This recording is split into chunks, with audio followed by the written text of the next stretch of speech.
I still feel that unless the United States sends in hundreds of thousands of troops, much, much more than what we sent into Iraq, and we are going to occupy Iran and be there for 10, 20 years like we were in Afghanistan, and there, even then we may not be able to bring about regime change.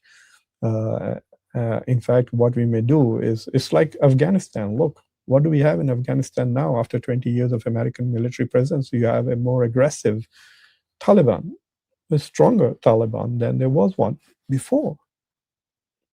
So the Taliban has become much stronger after 20 years of American occupation and destruction, and the same could happen in Iran. Iran could become essentially a country that is run and ruled by IRGC. Already, by killing a lot of moderates, the American attack on Iran has handed Iran to the worst elements in the Iranian government, which is the hardliners from IRGC. Mujtaba Khomeini is a much tougher guy, much anti-West guy than his father was.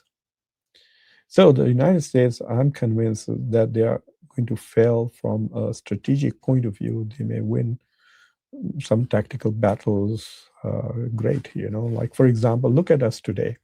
The US did something phenomenal.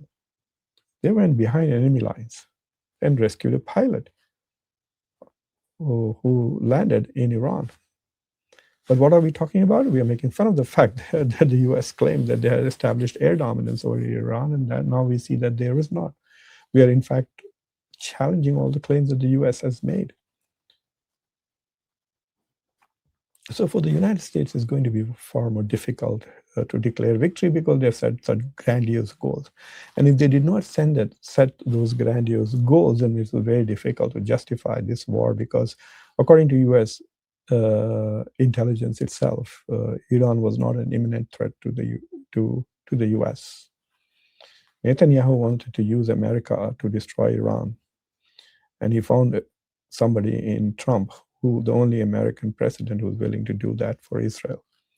This is why this war is, and I think because that is the goal, they are probably going to create a much more nastier, meaner Iran, which might actually be more wealthier because of their control of the Strait of Hormuz,